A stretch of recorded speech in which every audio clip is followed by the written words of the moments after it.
Hello friends, welcome back to my channel. কেমন আছো সবাই? আশা করছি সবাই সুস্থ আছো, ভালো আছো। আর আজকে আমি এখন বিকেল থেকে ভিডিওটা স্টার্ট করছি। আজকের দিনে আমার বাবা মারা গিয়েছিল, তো আজকে বার্ষিকী, মানে 1 বছর হলো। তো একটা কীর্তনের আয়োজন করা হয়েছে সন্ধ্যাবেলায়। তার জন্য আমরা টুকটাক করে, মানে যে যেরকম পারছে সেরকমই কাজ করছি। সকাল থেকে কাজ করছিলাম, তো তার জন্য এখন আসলাম, তো তোমাদের সঙ্গে একটু শেয়ার করব। আর এই যে পেছনে মোটামুটি যেটুকুনি পেরেছি, এই যে বাবাকে এখানে সাজানো হয়েছে, সব কিছু মোটামুটি গুছিয়েছি। আর কীর্তনের লোকজন যখন আসবে তখন আমি পুরোটা গুছিয়ে দেব। এখন তো ফল টল কেটে রাখলে নষ্ট হয়ে যাবে, ওর জন্য। তো আজকের এই অনুষ্ঠানটা আমি, মানে আমাদের শুক্রবারের দিন মা একটা অ্যাক্সিডেন্ট মতোই হয়, মানে বাজারে গেছিলো। এইবার রাস্তা হয়েছে, তো রাস্তা হওয়ার জন্য না রাস্তাটা উঁচু হয়ে গেছে, আর আমাদের যে পাড়াটা ছিল সে পাড়াটা না নিচু হয়ে গেছে। এবার ওই লেভেলে রাস্তা করেছে, আর ওই মানে অনেক পুরো খাড়া রাস্তা হয়ে গেছে, আর ওখান থেকে নামতে গিয়ে মা পড়ে গেছে, পাটা স্লিপ কেটে পড়ে গেছে। তো পায়ের অবস্থা খুব খারাপ। তো আমি বললাম, মা আজকে কীর্তন দিতে হবে না, অন্য দিন দিয়ে দাও, তুমি আগে সুস্থ হও। তো না, মা বললো আমি এই অবস্থায় করব। তো ডাক্তার দেখানো হয়েছিল, হয়ে এখন পায়ে ক্র্যাপ ব্যান্ডেজ বেঁধে দিয়েছে। আমি তো ভাবলাম পা মানে প্লাস্টারই করতে হবে। তো মা তারপরে ডাক্তারখানায় নিয়ে যাওয়ার পরে এক্স রে করা হয়েছে, তো ক্র্যাপ ব্যান্ডেজ বেঁধে দিয়েছে, বলেছে একদম নড়াচড়া করা যাবে না। আর মা তাও মানে নিজের হাতে সব করবে বলে রান্নাঘরে চলে গেছে। মা বলছে তুই এদিক দেখ, আমি ওদিকে দেখবো। আগেরবার যে পিসিটা করে দিয়েছিল সেই পিসিটার কে মারা গেছে, তো অছুত, ওরা তো ধরতে পারবে না। তো ওদেরকে বলা হলো, ওরা বাড়ি এসে বললো যে এই ব্যাপার। তো মা বললো ঠিক আছে, আমি একাই করব। তো চলো রান্নাঘরে নিয়ে যাই তোমাদেরকে, যে কি কি অ্যারেঞ্জমেন্ট হচ্ছে।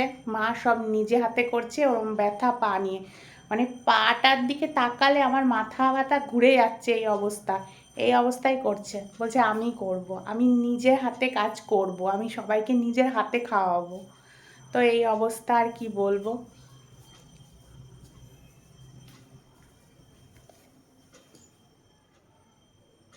আর এই যে এখানে বাবাকে সাজিয়েছি, আর এখানে কীর্তন হবে তখন সব সাজাবো, ওখানে একটা ফটো দিয়ে সাজানো আছে।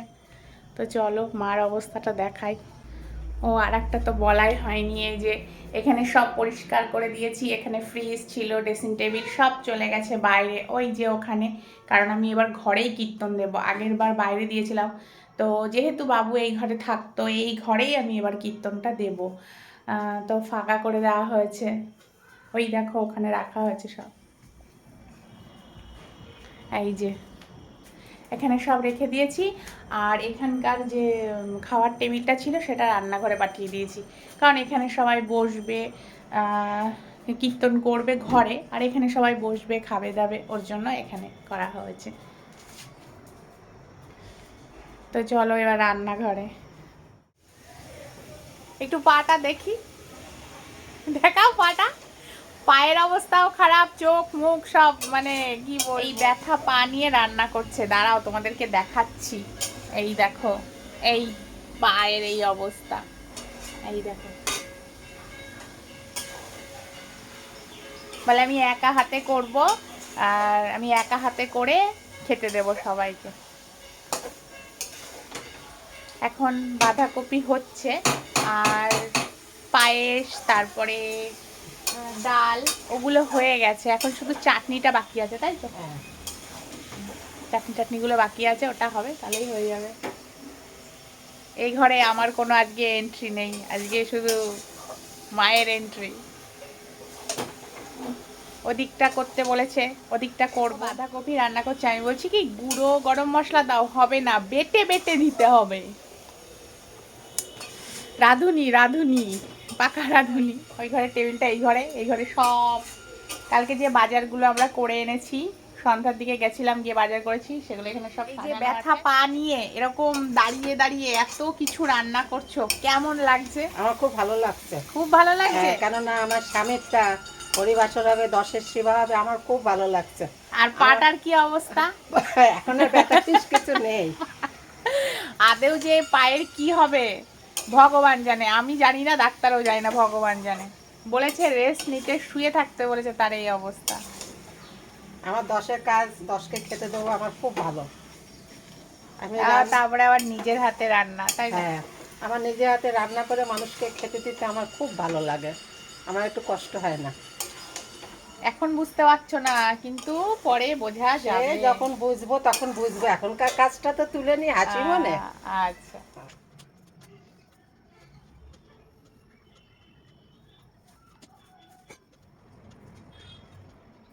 আর এই দেখো আমার সামনে রেডি হয়ে গেল।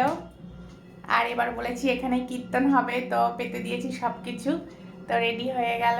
এবার ওরা আসলে কীর্তন শুরু হয়ে যাবে, আমি ড্রেসটা চেঞ্জ করে আসি।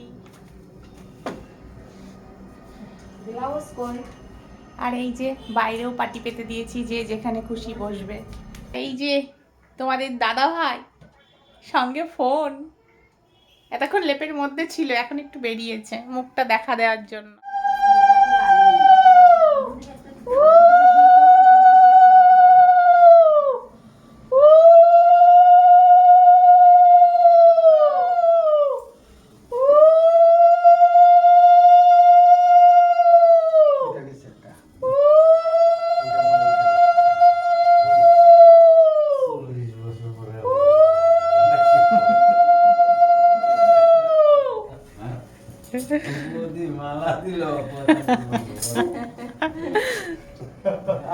ভালো তো।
এই হ্যাঁ বাজা বাজা আর উঠবে না, তুই বাজা।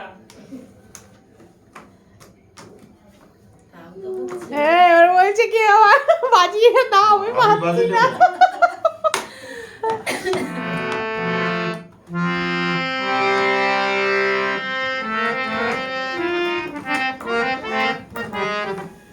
বাজাও। আজকে ভালো মানুষকে ভালো জিনিস দেখিয়েছে। না এটা ছাড়া যাবে না, এটা ছাড়লে হবে না। এটা হ্যাঁ বাজাও। বাজাও এই যে।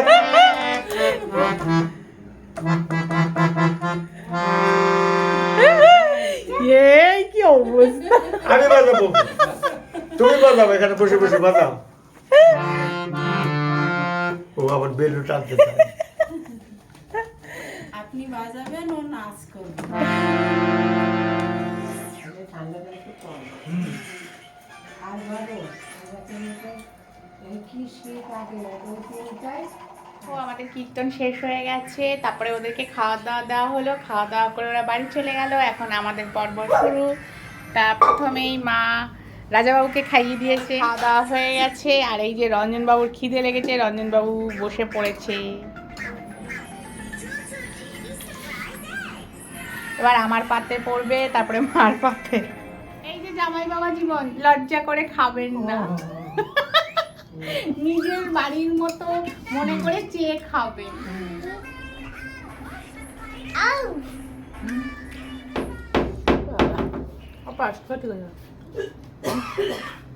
পায়েস খুব সুন্দর হয়েছে। এই বছরে প্রথম খেজুরের গুড় দিয়ে পায়েস।